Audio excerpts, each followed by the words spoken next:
हमेशा परेशान करता रहता है, शोरगुल करता रहता है। सारे लोग इससे परेशान हैं, पूरा बाज़ार इससे परेशान है। इसे आप उठा क्यों नहीं लेते? और यकीन माने अगर आप इसे उठा लेंगे तो लोगों को बहुत आराम मिल जाएगा। लेकिन जुनैद बाद के जीवन में कहता है कि वो पहली मर्तबा ऐसा हुआ था कि खुदा की तरफ से भी जवाब आया।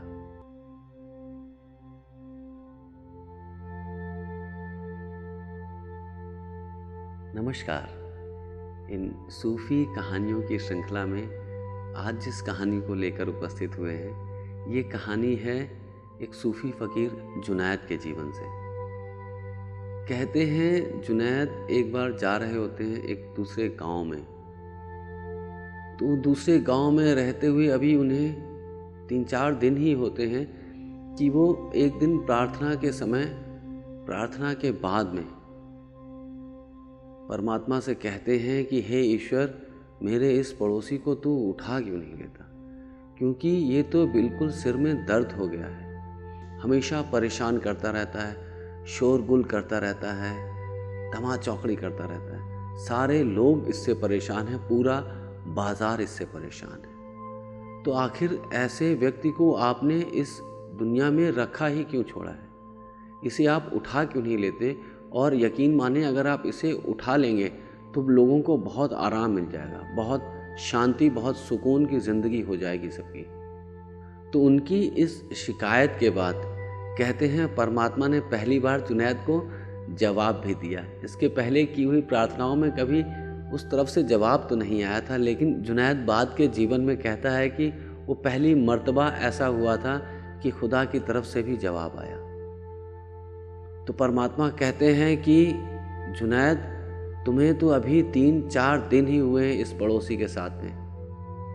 मुझे देखो, मैं 60 सालों से इस पड़ोसी के साथ रह रहा हूँ। तुम सब लोग मेरे पड़ोसी ही तो हो, साथ में रहते हो और मैं सबके साथ रहता हूँ। और जब इन 60 सालों में मुझे कोई तकलीफ़ नहीं हुई तो इन 3-4 दिनों में ही तुम तकलीफ़ से भर गए। और सिर्फ अपनी ही नहीं, सबकी तरफ से तुम तकलीफ़ बयां करने लगे कि सभी को तकलीफ़ है, इसे उठा लो, सभी को अच्छा लगेगा, सभी को आराम मिलेगा। तो जुनैद, तुम अपने बारे में सोचो, ज़्यादा फिक्र तुम अपनी करो। लोग क्या कर रहे हैं, क्या नहीं कर रहे हैं, ये तुम्हारा काम नहीं है, ये मेरा काम है। और जब मुझे लगेगा कि हाँ, ये खिलाफ है, जीवन के खिलाफ है, तो ये खुद ब खुद उठा लिया जाएगा। तुम इस विषय में परेशान ना हो। और कहते हैं उसके बाद से जुनैद का जीवन बिल्कुल ही बदल गया। लोगों से शिकायतें तो उसे जैसे ख़त्म ही हो गई।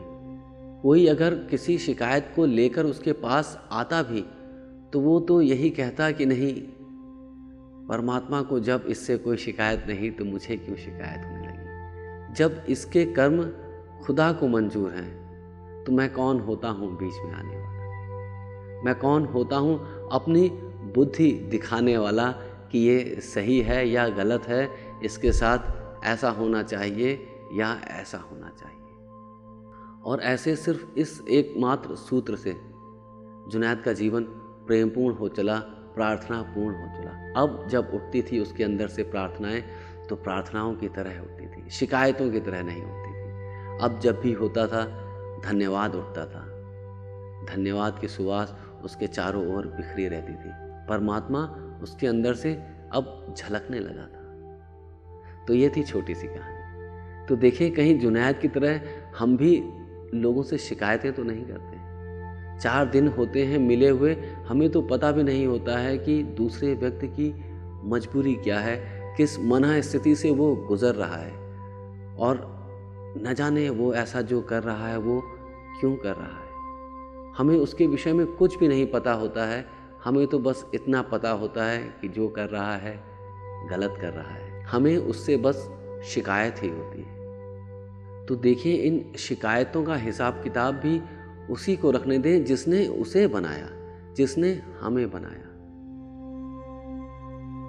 और हम क्यों इन छोटी छोटी बातों को लेकर परेशान हों और अपनी तरफ से नज़र हम चूक जाएं। तो कोशिश करें जितनी पैनी निगाह से हम दूसरे को देखते हैं वैसी ही नेक निगाह अपनी ओर भी रखें, जो कि हमसे हमारी शिकायतें चूक ना जाएं और हम उनके प्रति लापरवाह ना हो जाएं, क्योंकि शिकायतें दिखेंगी उसके लिए भी एक जागरूकता चाहिए, और जब वो जागरूकता धीरे धीरे बढ़ने लगती हैं तो शिकायतें भी धीरे धीरे दूर होने लगती हैं। तो मिलेंगे ऐसे ही एक दिन बिना किसी शिकायत के, पूरे स्वागत के साथ, पूरे प्रेम के साथ एक और नई कहानी में। तब तक के लिए नमस्कार।